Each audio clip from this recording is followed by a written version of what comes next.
नमस्कार, मैं कमलेश कबीर आपका एक बार फिर स्वागत करता हूं इस नए एपिसोड में।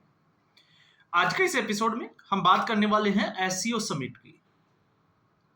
अब जिस तरीके से जो लोग जियोपॉलिटिक्स के जानकार हैं, वो लगातार जो है वो इस मुद्दे पर बात कर रहे हैं।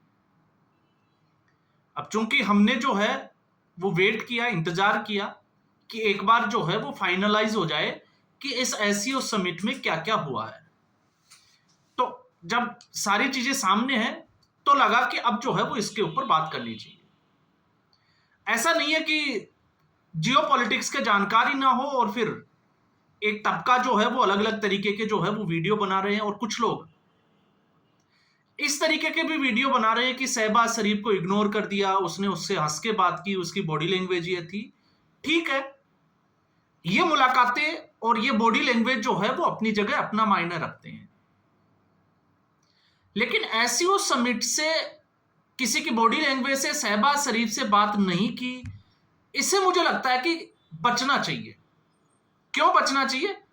इसलिए बचना चाहिए क्योंकि पहले से तय था कि शहबाज शरीफ से नरेंद्र मोदी बात नहीं करेंगे।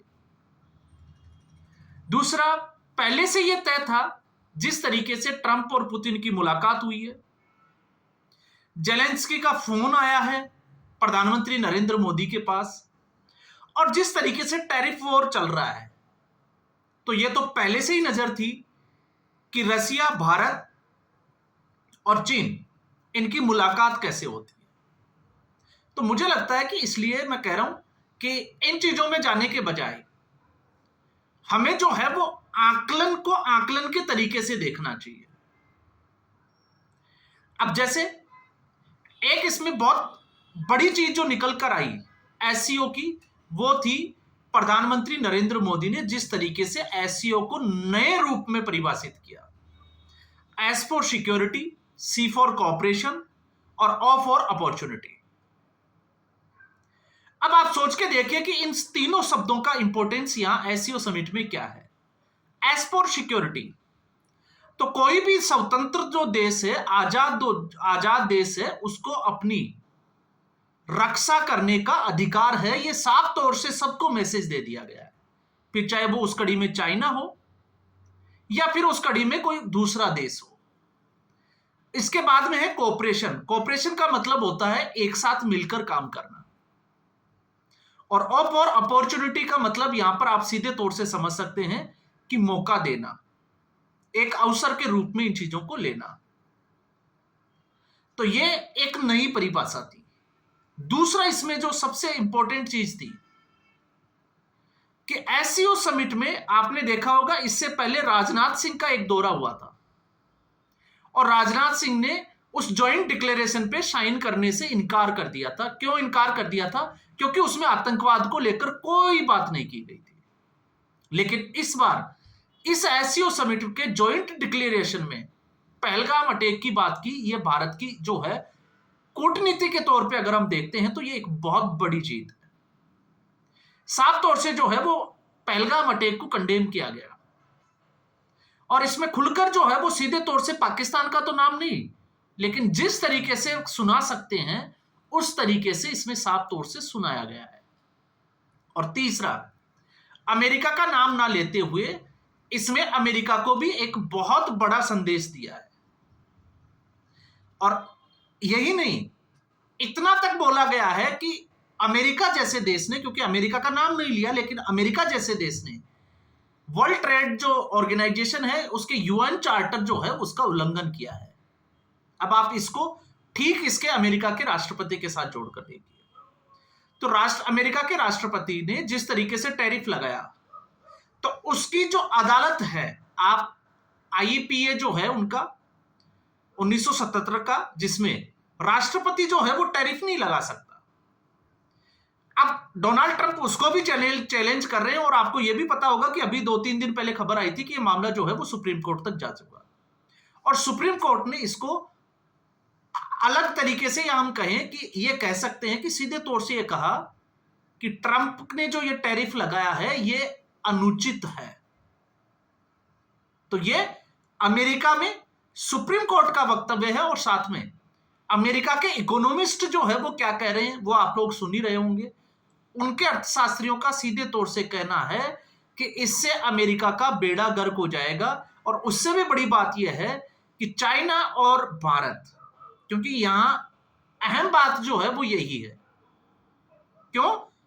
क्योंकि यहां पर अगर आप मीडिया के हवाले से देख रहे हो तो वामपंथी मीडिया अलग तरीके की बात कर रहा है, और एक प्रो बीजेपी मीडिया जो है वो इसको अगर आप देखोगे तो एक इस लेवल की बात कर रहा है कि ये नरेंद्र मोदी का मास्टर स्ट्रोक है। लेकिन इस मास्टर स्ट्रोक को बताने से पहले कम से कम हमें जो है वो चाइना का इतिहास भी नजर में रखना चाहिए, क्योंकि समिट में जो बातें की गई है क्या वो धरातल पर लागू होगी, ये जो है वो बड़ा इंपॉर्टेंट है।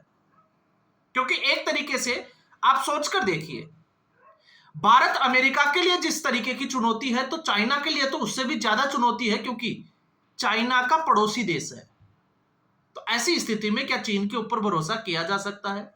लेकिन यहां पर अगर दूसरे तरीके से हम देखते हैं तो भारत के नजरिए से हम देखते हैं तो अमेरिका की जो चुनौती थी टैरिफ वॉर, उसको जवाब देने के लिए एससीओ की तरफ से एक मैसेज देना, और वो भी मजबूती के साथ।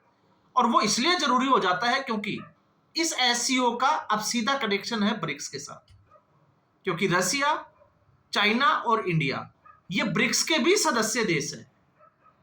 और जहां राष्ट्रहित की बात आती है तो फिर कुछ चीजों को जो है वो नजरअंदाज करके आगे भी बढ़ा जा सकता है।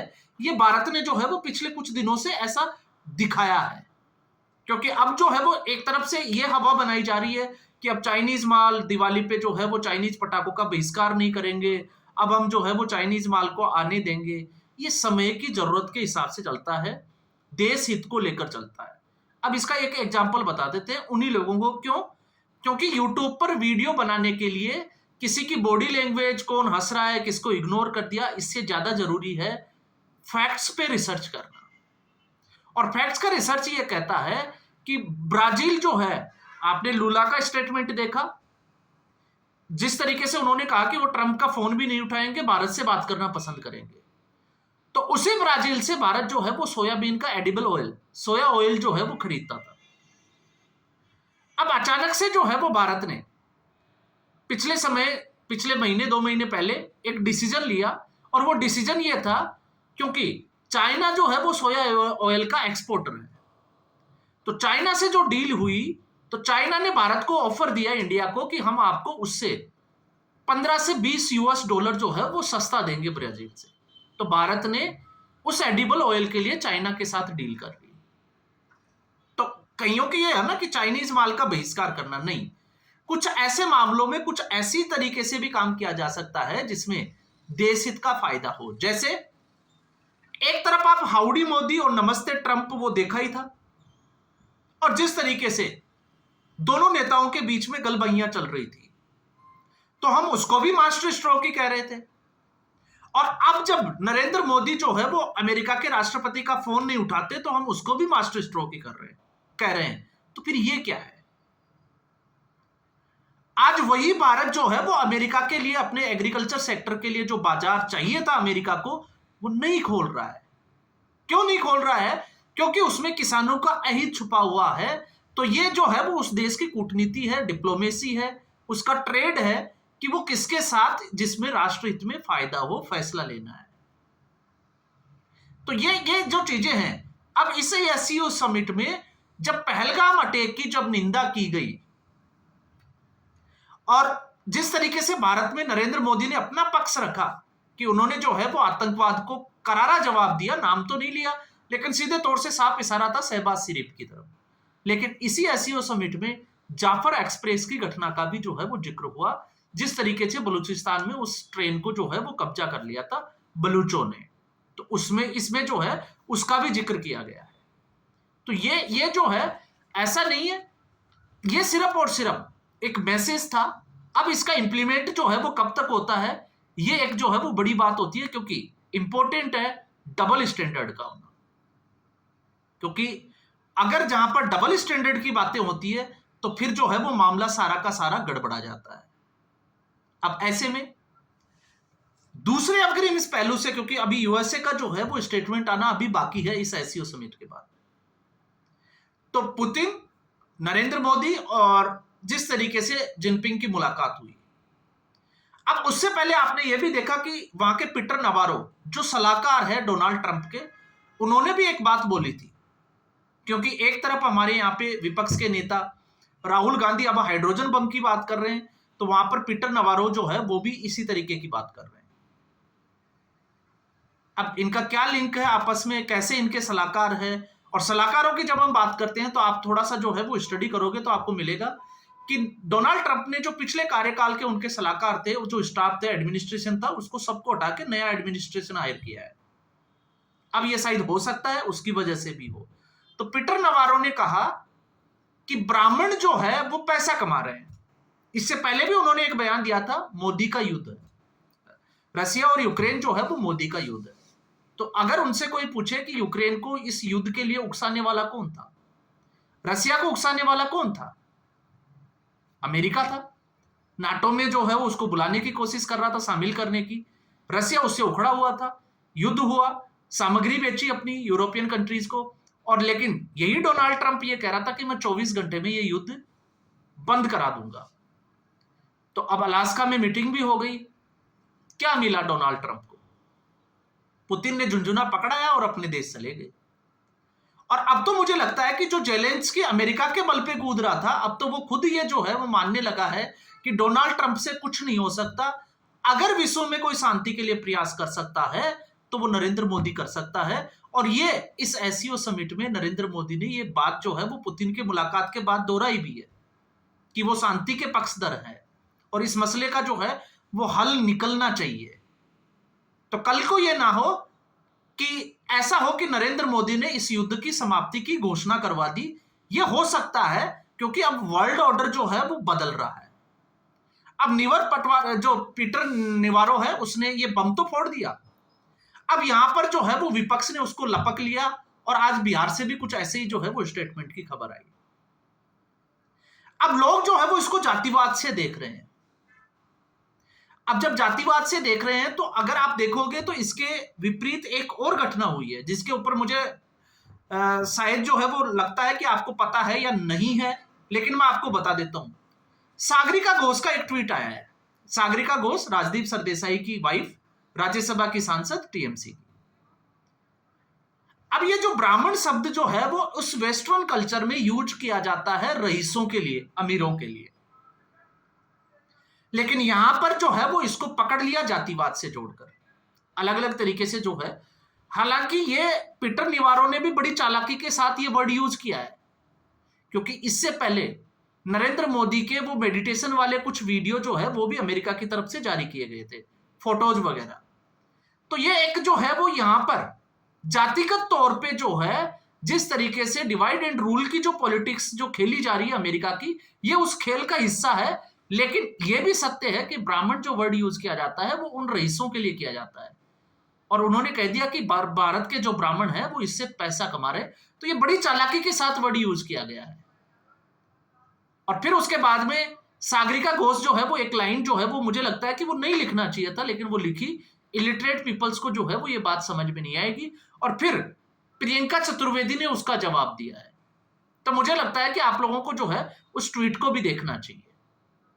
तो इसलिए जल्दबाजी में वीडियो ना बना के पहले जो है वो इसको पूरा देखना चाहिए। और अगर वीडियो के व्यूज बढ़ाने हैं और जो सुनने और देखने वाले हैं उनको खुश करना है तो फिर कटोरा ये वर्ड यूज कर सकते हैं पाकिस्तान के लिए, और कुछ यूज कर सकते हैं। मुझे लगता है कि इसमें जो है वो ज्यादा नहीं जाना चाहिए। तो आज के इस एपिसोड में बस इतना ही। उम्मीद करूंगा वीडियो एपिसोड आपको पसंद आया होगा। वीडियो को लाइक करें, शेयर करें, चैनल जरूर सब्सक्राइब करें। धन्यवाद।